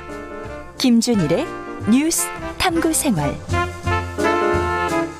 네, 화제가 되는 이슈를 깊이 있게 파헤쳐보는 뉴스 탐구 생활. 세상 모든 것이 궁금한 남자 김준일 뉴스톱 대표 나와 있습니다. 안녕하십니까? 네, 안녕하세요. 네. 지난 시간에는 서울시장 후보 탐구 생활 오세훈 국민의힘 후보 물이라고 했죠. 물이라고 해서 제가 너무 좋은 거 골랐다. 노자 도덕경 이야기를 계속 했었는데 오늘 박영선 더불어민주당 후보는 뭐라고 생각하십니까? 이분은 한마디로 얘기를 하면 적응력. 적응력 갑이다, 이분이. 꽤 좋은 거 골라오셨는데 여기에서 조금만 더 가면 진화예요, 진화. 진화인가요? 적응하다 보면? 진화를 잘하는 사람들이, 왜냐하면 우리가 큰 공룡이 끝까지 오래 살아남은 게 아니잖아요. 적자 생존이라는 게 적합한 애가 살아남는 거잖아요. 맞습니다. 그런 의미에서 이제 적응력이라는 거는 비슷하게 맞춰 오셨네, 물이랑. 상당히 좋은 의미로 해석할 수가 있을 것 같습니다. 첫 번째 뭐냐면은 직업 적응력입니다. 직업 적응력? 이분이 그 MBC 아나운서로 입사를 했잖아요. 82년에. 그런데 원래 KBS 선배였던 거 아시나요? 알고 있습니다. KBS로 원래 입사했어요. 지역으로 입사를 하셨다가 춘천에 아나운서로 입사를 했었어요. MBC에서 서울에서 뽑으니까 바로 MBC로 이동을 했습니다. 그래서 이분이 그 박영선 후보가 원래 MBC 아나운서로 입사를 했어요. 맞습니다. 근데 기자로 전직을 했습니다.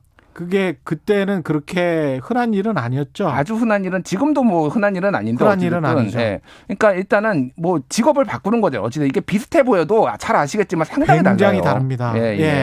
근데 어찌됐든 기자로 전직을 했으니까 직업 바로, 근데 되게 잘했거든요. 기자로서도. 또 굉장히 잘했죠. 그리고 경제부장까지 하시고. 맞아요. 입사 1년 만에 여성 최초로 MBC 마감 뉴스 메인 앵커를 지냅니다. 여성 최초로. 그러니까 뭐 굉장히 인정을 받은 거죠. 그리고 90년대 중반에는 여성 최초로 해외 특파원, LA 특파원에 가요. 좋은 자리 다 하셨네. 부럽다. 그리고 이제 2004년에 이제 총선에 MBC 앵커 선배죠. 정동영 의원 권유로 정계에 입문을 해서 비례대표로 1년, 그러니까 4년을 한 뒤에 그 다음해부터 17대부터, 그러니까 18대, 19대, 20대는 구로에서 출마를 했는데 비례 다음에 지역구 잘 적응 못 하시는 분도 있잖아요. 그렇죠. 적응 바로 했습니다.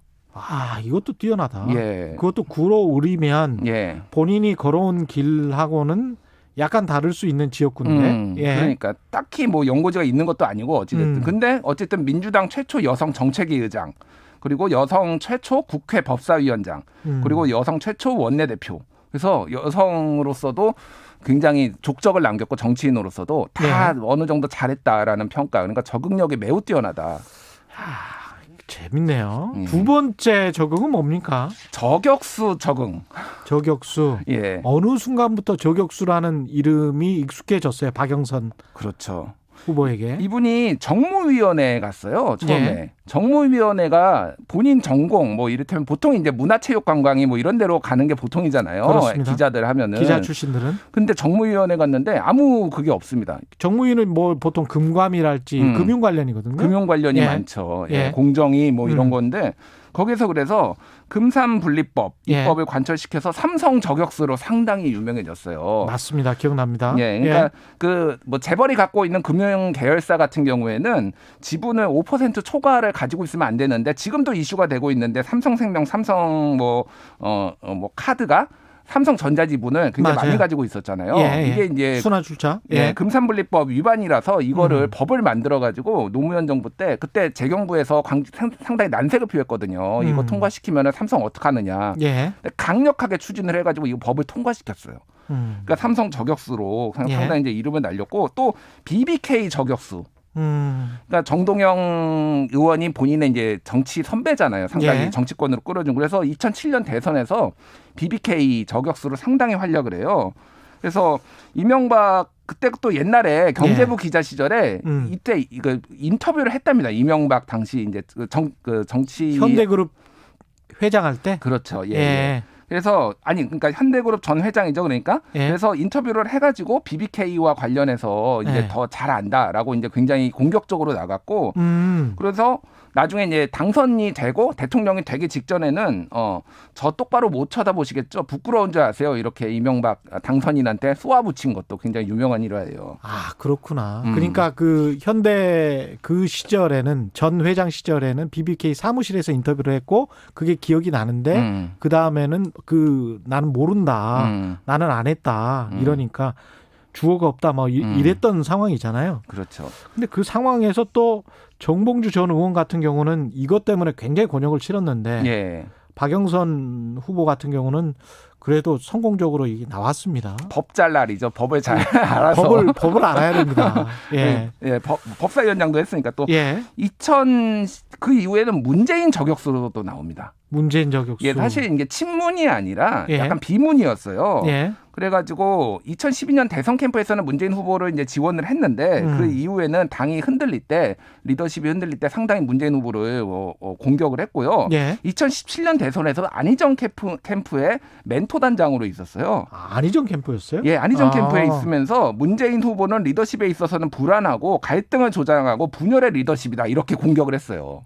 재밌네. 예. 그런데 2017년에 안희정 후보가 패배한 뒤에는 또 공동선대위원장으로 또 맞습니다. 아, 그렇군요. 예. 그다음에 이제 문재인 정부의 장관까지 했고. 장관까지 한 거죠. 그다음에는 지금 친문이라고 이야기를. 맞습니다. 그래서 내가 먼저 친문이다. 예. 라고 이야기를 하더라고요. 그러니까요. 그래서 세 번째 키워드가 친문 적응력입니다. 이분이 보시면 알겠지만은 예. 정동영계였잖아요. 처음에. 그다음에는 김한길계가 됩니다. 예. 근데 김한길 이제 당권 다툼이 있으면서 문재인계하고 뭐 이렇게 막 있으면서 김한길이 탈당을 하잖아요.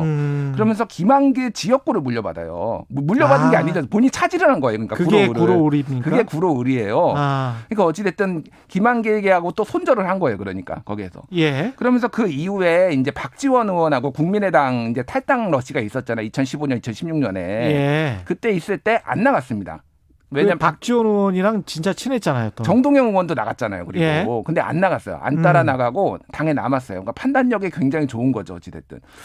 야, 이건 판단력이 운도 좋고 그렇습니다. 예. 그때 그래서 예. 이현주 의원은 나갔잖아요. 그런 다음에 나중에 이제 정치적 행보가 극명하게 갈리니까 언주야, 언니는 행복하단다. 뭐 이런 말이 인터넷에 유행어로도 돌고 뭐 예. 그런 일이 있었어요. 어찌됐든 지금은 친문 정치인이 됐어요. 친문 정치인이라 본인이 예. 스스로 원조 친문이라고 이야기를 하니까. 본인이 예. 또 경희대 동문이다. 그러네요. 예, 예. 예, 그러니까 원래는 대통령하고. 상명대로 입학을 했는데 편입을 했어요, 경희대. 그래서 예전에는 예. 그거를 강조를 안 했는데 이제 문재인 대통령이 된 다음에 경희대 동문임을 상당히 강조를 하고 문재인 보유국이다 뭐 이런 말들을 이제 뭐 이렇게 하면서 예. 굉장히 이제 친문의 어떤 그 대표 선수 중에 한 명으로 이렇게 가는 거죠. 그래서 진짜 원래 친문이었던 우상호 의원도 당내 경선에서 이겼잖아요. 그렇습니다. 예. 거기다가 장관 할 때도 꽤 칭찬을 많이 받았어요, 사실. 그래요. 그래서 예. 네 번째가 장관 적응력입니다. 예. 그래서 이분이 그동안 행보를 보면은 대기업 저격수. 그래서 굉장히 강경파라고 해서 우려가 좀 있었어요. 그렇죠. 잘 할 거냐. 근데 사실 이제 장관의 업적으로 보면은 진짜 상당히 호평을 받았습니다. 이게 어느 정도냐면은 중소기업 벤처부가 사실은 아시겠지만은 좀 부처 중에서 약간 제일 밑입니다. 18개 정부 부처 중에서 제일 밑이었어요. 예, 예. 예. 근데 이거를 위상을 상당히 끌어올렸어요. 예. 그래서 중소기업벤처부가 상당히 위상이 올라가서 내부 평가도 굉장히 좋고 지금 정부 예산안 따는 거 보면 알거든요. 이게. 지금 예. 올해 예산이 17조 3천억 원인데 엄청나게 따는 겁니다. 산업통상자원부보다 많습니다. 이게 굉장히 그 사실은 쇼킹한 거죠. 쇼킹한 거예요. 관가 입장에서는 예. 이게 산자부보다 중기부가 더 많아. 이거는 아마 역사상 이런 일이 없었을걸요. 박 장관 시절에만 지금 이런 상황이었을 겁니다. 그러니까 본인의 영역을 계속 이제 확장을 한 거예요. 그래서 뭐 중기부 직원들은 굉장히 좋아할 수밖에 굉장히 좋아하죠. 그래서 이제 했던 게 유니콘이라고 기업 가치 1조 원 이상의 비상장 기업을 육성하겠다 이런 거를 적극적으로 해가지고 어쨌든 국내 유니콘 기업이 장관 재임 시절에 8개에서 11개로 늘어났어요. 뭐 이런 성과도 있었고요. 그리고 자상한 기업이라는 게 자발적 상생 협력 기업 이런 거를 대기업들이 중소기업과 협력해라 이런 거를 해가지고 삼성도 들어옵니다. 그래서 옛날에 저격했던 삼성이 들어와가지고 열심히 마스크도 만들고 뭐 스마트 공장 중소기업한테 전수하고 어쨌든 이런 성과를 다 냈어요. 그래서 상당히 호평을 받았다. 그래서 적응력 갑이다 진짜. 이게 진짜 아까 제가 모두에 말씀드렸지만 진화를 하고 있네요. 이게 왜냐하면 중소벤처기업부가 중소기업만 다루는 것 같지만 대기업이랑 관계가 좋지 않으면 이 부서를 이끌어가기가 힘들어요. 왜냐하면 대기업의 어떤 상생 협력이라고 이야기는 하면서 사실은 그쪽 돈을 좀 끌어들여야 되는 일들이 굉장히 많거든요. 이 부처 자체가. 그렇죠.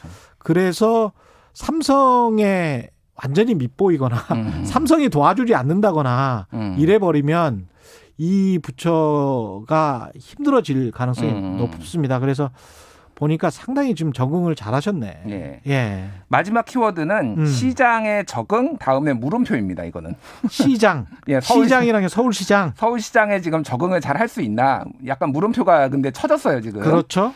일단은 지금 뭐 민주당 지지율이 너무 안 좋아서 지금 후보 개인 역량보다는 그거에 좀 영향을 많이 받고 있어요. 지금 그렇게 하는데 후보 개인도 실수를 많이 했죠. 이를테면은 뭐 20대 역사 경험치 발언을 했다라든지, 이를테면 뭐 이렇게 편의점 가가지고 무인 알바 체험을 한 뒤에 무인 그 알바를 쓰라 뭐 이런 얘기를 한다든지 그래서 노동에 대한 인식이 부족한 거 아니냐 이런 논란들을 본인이 계속 만들었거든요. 그리고 또 하나는 이제 박원순 성추행 의혹과 관련해서 피해 호소인 발언을 한 사람들을 캠프에 중용했다가 결국은 다 내보냈잖아요. 3명 다. 3명 다. 이제 남인순, 진선미, 고민정. 애시당초 하지를 말았어야죠. 그러니까 판단력이 지금 많이 흐려진 거 아니냐. 적응력이 좀 떨어진 거 아니냐. 이제 이런 얘기들이 지금 나오고 있죠. 그래서 이번 선거가 굉장히 2007년하고 상당히 흡사합니다. 2007년 대선하고 흡사한 게 지금 어찌됐든 정부 실정에 대한 강한 정권 심판론이 2007년에도 있었잖아요. 그리고 내곡동 의혹과 BBK 의혹. 그래서 의혹 제기가 계속되고 있고 그렇죠. 부동산이 핵심 어떤 선거 이슈 이런 것들이 선거 이슈입니다. 그리고 정동영의 어떤 후계자 같은 그 정치 입문을 했잖아요. 그리고 BBK 의혹을 막 제기를 했었고 그러니까 상당히 이제 흡사한 거죠. 뭐 지금은 MB 아바타라고 오세훈 후보는 이렇게 공격을 하고 있잖아요. 그래서 근데 어쨌든 졌어요 그때 민주당이. 그러니까 이거 재판되는 거 아니냐 그때에. 분위기는 지금 현재 그런 것 같습니다. 지금 두 자릿수로 지금 지고 있잖아요. 그리고 반전의 계기를 못 찾는 게 정부에서 또 뭐 김상조 정책실장 뭐 전세금 올린 거 뭐 이런 것들이 지금 악재가 계속 터지면서 그렇죠. 앞으로 정치 행보가 이게 적응력 떨어지고 정동영의 길을 갈 것이냐 아니면 또 새롭게 적응을 해서 만약에 낙선을 한다라면은 새롭게 적응을 해서 다른 정치인으로 거듭날 수 있을 것이냐 이제 기로에 서 있다. 결국은 근데 이제 선거 결과가 말해줄 텐데 지더라도 박영선 후보 입장에서는 워낙 구도가 안 좋았기 때문에 LH 투기 사태를 할지 그 정권 후반기에 대통령 지지율 빠지는 걸 할지 여러 가지 구도가 안 좋았기 때문에 지더라도 만약에 석패를 한다면 제가 보기에는 정치인으로서 충분히 역량을 발휘했다라고 보여지고 그렇죠. 뭐 이긴다면 뭐 말할 것도 없고요. 그거는 뭐 거의 영웅이 되는 거겠죠. 그래서 그 선거 결과가 어느 정도 나오느냐. 5%, 10%, 20% 뭐 이런 결과에 따라서 지더라도 이긴다면 뭐 말할 것도 없고. 맞습니다. 그래서 그럴 것 같습니다. 지금 뭐 민주당에서는 이제 이제 사과를 하기 시작했어요. 근데 사과 타이밍이 좀 더 빨리 했었어야 된다. 어쨌든 제가 보기에는 더 빨리 했었어야 되는데 그러면은 지금 남은 거는 진짜 후보 개인의 어떤 뭐 호감도 역량 이걸로 끌어올려야 되는데 말씀하신 대로 한 자릿수 이내로 좁혀서 진다라고 하면은 야 박영선은 그래도 우리가 써먹을 수 있는 카드다. 그렇죠. 민주 진영에서 이제 진보 진영에서 생각을 그렇습니다. 할 텐데 아니면은 이제 폐기 처분될 가능성도 있다. 잘못하면은 이제 굉장히 어려운 상황이 있다 이렇게 봐야 될 것 같아요. 그리고 특히 이제 시민단체 출신들 김상조 전 실장의 이게 이제 불법은 아니지만 위선적인 행위잖아요. 그렇죠. 근데 사람들은 불법보다도 딱 떨어지는 불법보다도 이런 행위를 더 싫어해요. 맞습니다. 예, 그래서 이런 게 특히 또 시민단체 출신의 재벌개혁을 외쳤던 어떤 교수 출신이 청와대에 들어가서 이런 일을 한다는 게 그게 이제 국민적 분노를 일으키는 것이고 그런 것들이 자꾸 지금 몇 번 쌓였었잖아요. 예. 민주당 정부에서. 그런 것들을 줄여나가고 앞으로 한 1년 남았지만 그런 것에서 확 어떤 변신할 수 있는 그런 모습을 보여줘야 될 것 같습니다. 민주당이나 청와대는. 대선까지 영향을 받을 수 있으니 분위기 반전을 해야죠 지금. 반성뿐만이 아니고 뭔가 행위를 해야 돼요. 예. 관련해서는 뭔가 행위를 하지 않으면 심각한 상황이라는 거를 민주당도 느끼고 있을 것 같습니다. 예, 오늘 말씀 감사하고요. 지금까지 뉴스 탐구생활 김준일 뉴스톱 대표였습니다. 고맙습니다. 예, 감사합니다. 예, 지금 여러분은 KBS 1라디오 대표 아침 시사 최경영의 최강 시사 듣고 계시고요. 문자 참여는 짧은 문자 50원, 긴 문자 100원이 드는 샵 9730 무료인 콩 어플에도 의견 보내주시기 바랍니다. KBS 1라디오 최경영의 최강 시사 듣고 계신 지금 시각은 8시 45분입니다. 이 시각 교통정보입니다. 서해안고속도로 목포 쪽으로 일직분기점 3차로에서 사고를 처리하고 있습니다. 사고 구간 중심으로 혼잡하고요. 이후로는 매송부터 비봉 부근 6km 구간 정체되고 있습니다. 수도권 제일순환고속도로 일산에서 판교 쪽으로는 자유로부터 김포 부근, 다시 서운분기점에서 송내, 소래터널 부근부터 시흥요금소까지 차가 많고요. 얼마목가 시흥휴게소에서 수암터널, 안양터널 부근에서 평촌, 청계요금소 일대 더딘 흐름 보입니다. 경부고속도로 서울 쪽은 오산 3, 4차로에서 장애물을 처리하고 있으니까 주의 운행하시고요. 정체는 수원 부근, 판교, 달래내 부근에서 반포까지 되고 있습니다. KBS 교통정보센터에서 임초희였습니다. 여러분은 지금 KBS 1라디오 최경영의 최강 시사와 함께하고 계십니다. 네, 드라마 태양의 후예가 한창 인기를 끌 때 이런 기사가 있었었죠. 오늘도 유커 4,000명 한강서 삼계탕 파티. 예, 그렇게 반포 한강공원에서 삼계탕을 즐기던 중국이 갑자기 삼계탕은 사실 중국 음식이다 이렇게 주장하고 나섰습니다.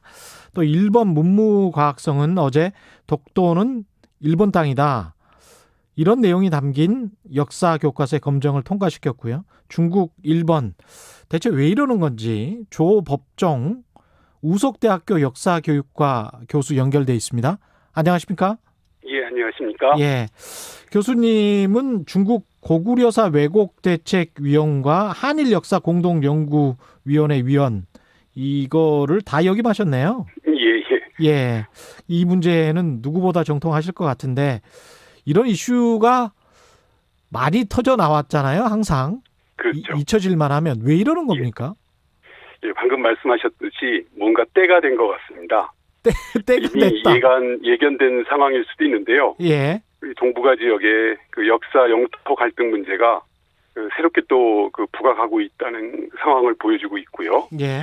이것은 전 세계적인 이 코로나 상황과 미중 갈등이 다시 새롭게 부각되고 있고요. 예. 남북의 교착 상태나 특히 이제 우리나라의 정권 교체기 이런 것들을 노리고 중국과 일본이 자신들에게 유리한 새로운 동북아 판면, 국면을 짜기 위한 이런 작동을 지금부터 하고 있다는 게 다시 한번 느껴지고 있습니다. 그렇군요. 근데 중국이 이제 한복, 김치도 중국 거라고 지금 인터넷에서 떠들던데 한복도 마찬가지로 삼계탕도 자기 것이다. 아리랑 판소리, 심지어는 이제 윤동주도 중국 국적이다. 예. 이건 이게 사실입니까? 어떤 근거가 있습니까? 예. 사실은 이런 주장을 펼치는 이면을 보면은 일단 현실적으로 우리 문화가 탐난 것이라고 볼 수 있겠죠. 즉 자기들이 갖고 있지 않은 걸 우리가 갖고 있다는 거에 대한 일종의 문화 컴플렉스가 작동했다고 보이고요. 예. 또 이런 걸 이제 어거지를 주장하는 이 상황은 중국의 어떤 패권주의적인 문화 우월주의가 이제 발동되고 있다. 그런 생각이 듭니다. 패권적 문화 우월주의. 예, 뭐 힘으로 밀어붙이는 거죠, 말 그대로. 그리고 그걸 좀 더 깊게 보면은 예전부터 부각이 되고 있었던 우리의 존재를 두려워하는 것이 이제 구체화되고 있는데, 잘 아시는 것처럼 동북공정이라는 역사공정을 통해서 우리의 역사를 말 그대로 중국 것으로 만들고, 또 중국에 있었던 우리의 흔적, 백두산도 다 지워버렸어요. 이제 아예 지명도 없고, 또 고구려 역사 유적도 다 바꿔버리고 있고, 조선족의 문화도 중국의 문화화하고 있으면서 우리 민족의 그 자치까지 제거하는 이런 정책과 연결이 되면서 좀 큰 틀의 어떤 우리 전방위적인 공세가 이제 막 구체화되고 있다. 그런 생각이 듭니다. 그러니까 이런 것 같아요. 제가 비유를 하자면 중국이 뭐 우리보다 오래된 나라인 거는 사실이니까. 예. 그렇다고 해서 뭐 종이를 만들었다고 해서 컴퓨터가 우리 거다. 뭐 이렇게 주장하는 거는 안 되는 거 아닙니까? 맞습니다. 예. 어떤 그 역사와 문화라는 것은 흐름 속에서 서로 간에 주고받기 때문에 그 어디에 고유성 그 어떤 시작이나 그런 측면의 것들은 한두 개 얘기할 수 있지만 그것을 결국은 향유하고 자기 것화하는 그 민족의 문화와 내용은 그 각자 고유의 역사와 문화로서 인정이 돼야 되거든요. 근데 이런 식으로 주장한다면 전 세계 것 다 자기 것으로 한다 해도 뭐 저희가 할 말이 없는 꼴이 되는 그런 그렇죠. 상황이 되고 있습니다. 예, 그러면 전 세계는 메소포타미아 문명과 중국 황하 문명 거다. 뭐 이런 식으로 말을 해도 뭐 그러면 인류는 오스트랄로피테쿠스부터 시작이다. 뭐 이렇게 이야기를 해야 되는 건가요? 예, 어떻게 이렇게 단일화하거나 어떤 기원론 중심으로 그 인간 사회를 설명하자면 이것은 그 내용적으로 다 맞지가 않습니다. 근데 그 인간의 고유성이라는 것이 각자의 그렇죠. 그 지역과 환경과 그들 나름의 사회에서 구성이 된 건데 이런 식의 논리는 지금 이렇게 그 세계화된 그 어찌 보면은 지구촌 가족이라는 세계에서 그 절대 피해야 될 논리인데 이런 어거지를 지금 쓰고 있는 것이 참 안타깝습니다. 근데 아까 그 말씀하신 그 문화 공정이라는 그 이야기 있지 않습니까? 예. 그게 이제 문화가 사실은 제가 이제 경제를 쭉 와치를 해보면 문화가 돈이잖아요. 그렇죠. 그래서 이제 문화의 세계가 됐기 때문에 그렇죠. 가장 중요한 키워드가 되어버렸습니다. 이제. 그래서 이제 마치 저 식당에서 원조 맛집 경쟁하는 것처럼 원조랑 그 타이틀을 뺏어 오면 경제적으로 본인들의 부가 더 풍요로워지고 뭐 이런 것도 노리고 있는 거 아닌가 그런 생각도 들기도 하고요.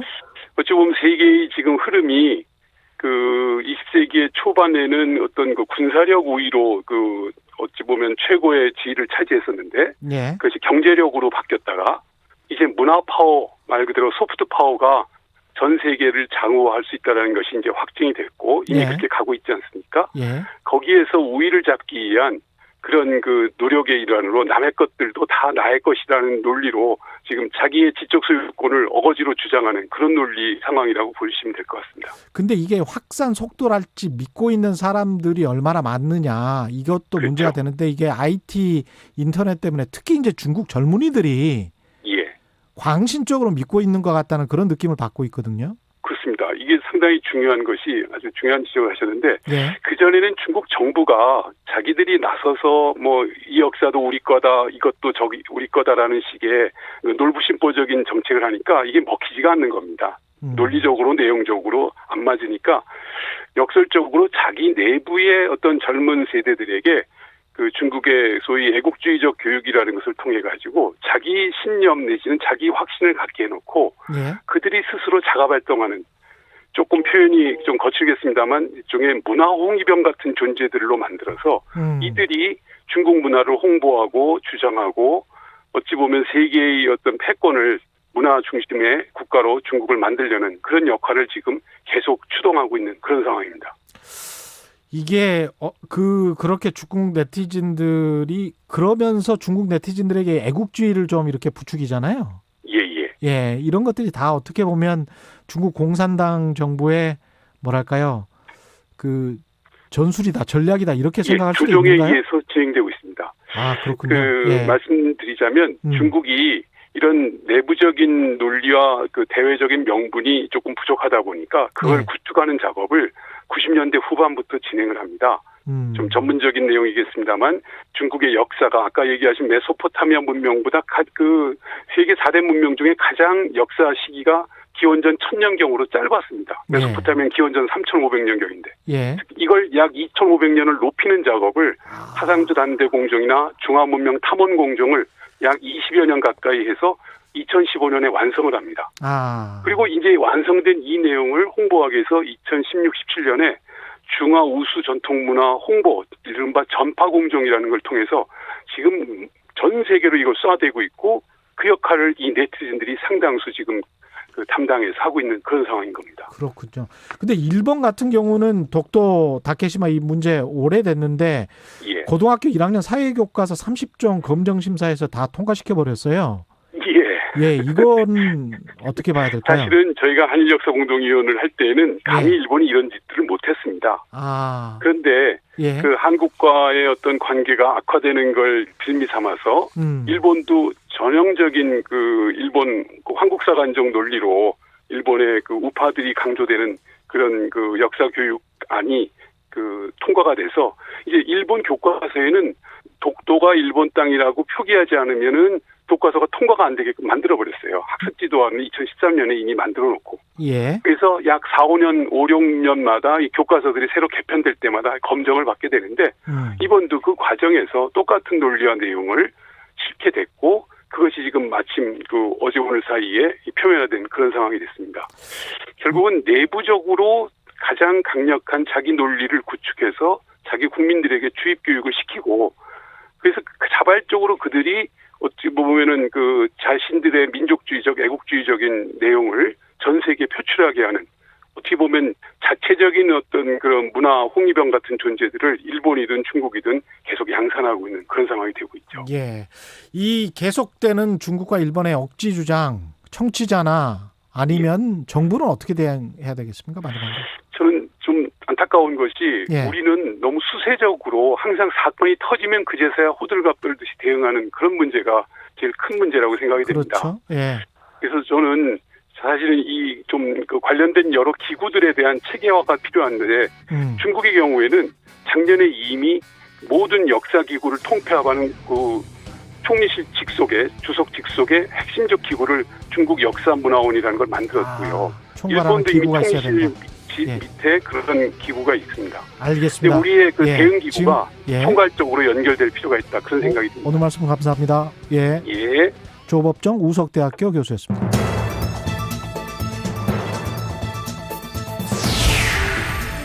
코로나19의 확산세가